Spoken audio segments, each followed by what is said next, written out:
Let me bother me all morning.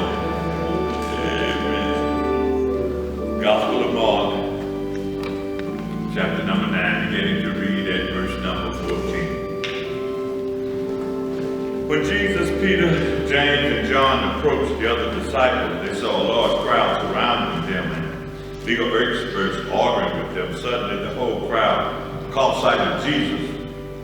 They ran to greet him, overcome with excitement. Jesus asked them, "What are you arguing about?" Someone from the crowd responded, "Teacher, I brought my son to you. Since he has a spirit that doesn't allow him to speak,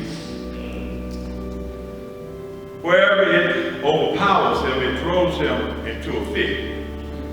He foams at the mouth, grinds his teeth, and stiffens up.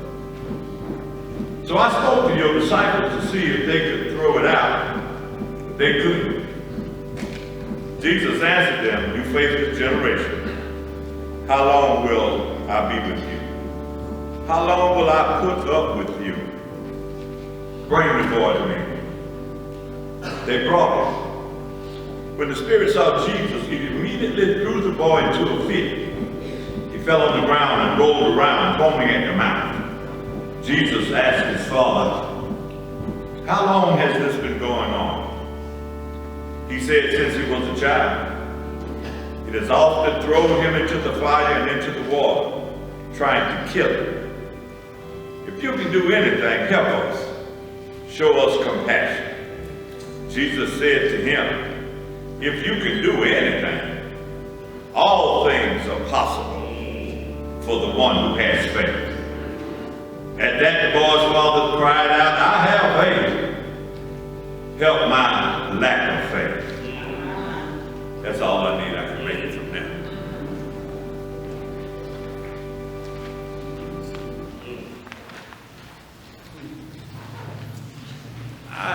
I had intended to preach something else.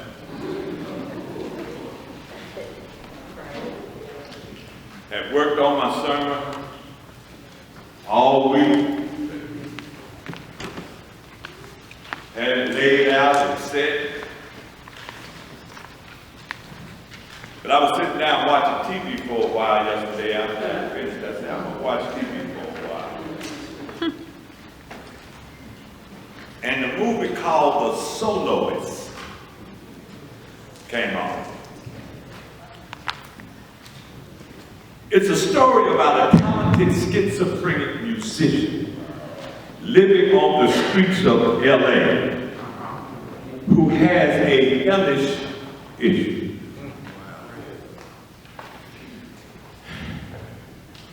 And there are people living among us and all around us dealing with hellish issues.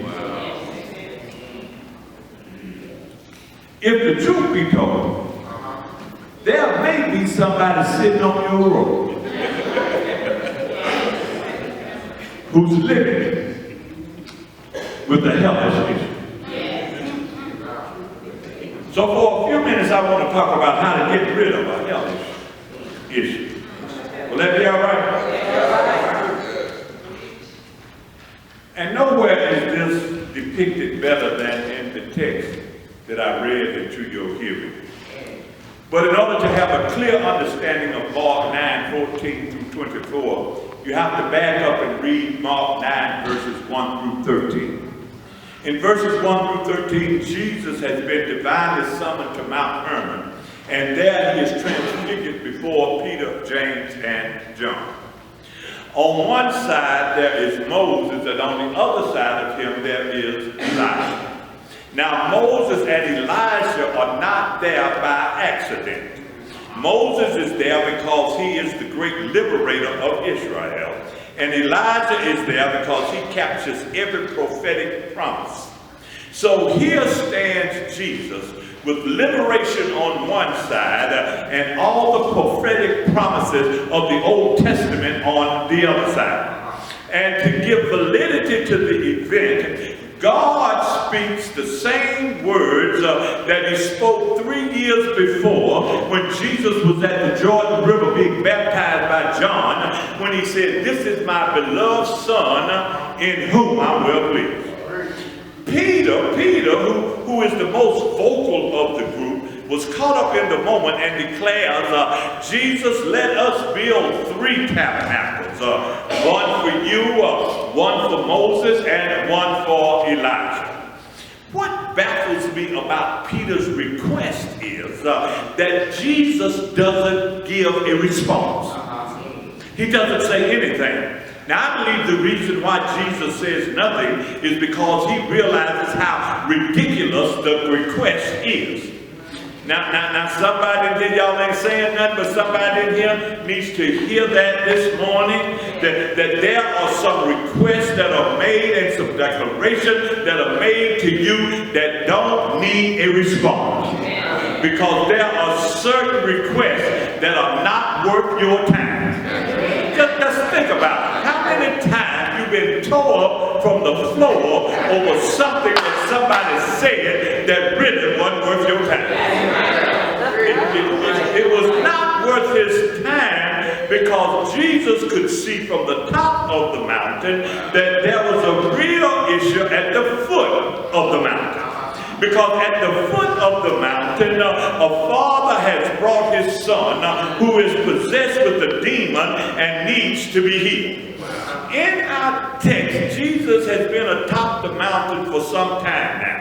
So the man brought his son to the other 9, thinking that since they were a part of the cadre of Jesus, that they might be able to heal his boy. Y'all stay with me, I'm going somewhere.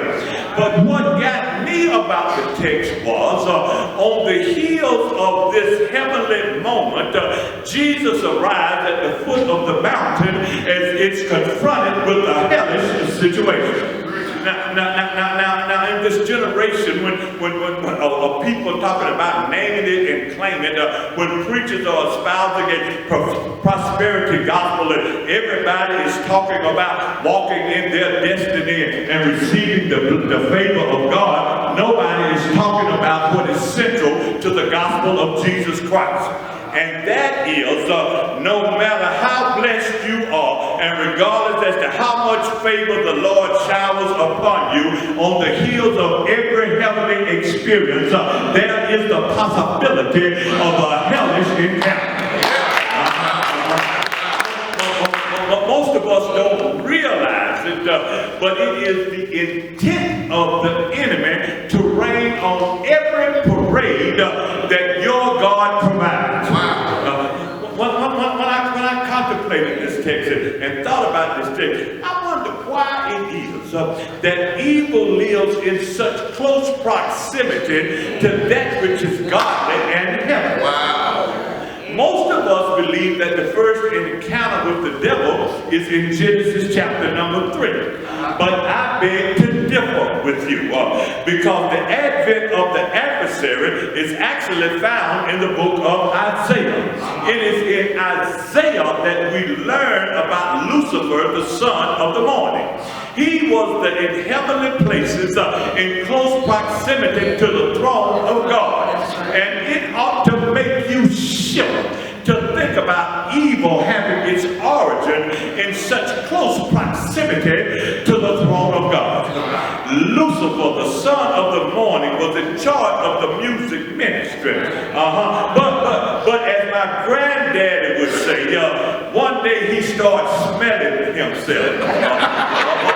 One day he got too big for his britches. And when that happened, he attempted to usurp the authority of God. And without debate, without discussion, without a board meeting or a church conference, God dismissed his hips from him. Lucifer, the son of the morning, now becomes the prince of the air. And when he shows up in Genesis chapter 3, he shows up as a slithering serpent. It baffles me how evil can exist so close to your blessing. Right now you want God to bless you, don't you? Y'all ain't saying that. Right now you be in the sunlight of his favor. Am I right about it? But be careful what you ask for, because once God blesses you, you need to be spiritually fortified enough to handle the hail that's about to come at you.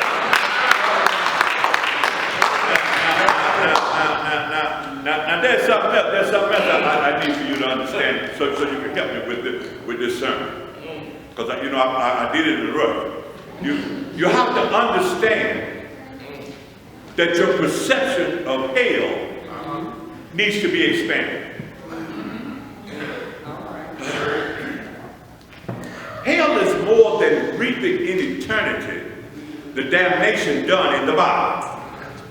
There is a sense of experiencing hell on earth. And if there can be hell on earth, the converse has to be true. And somebody in here can testify that they're living in hell. Y'all ain't saying that, so wait a minute, maybe I need to rephrase that.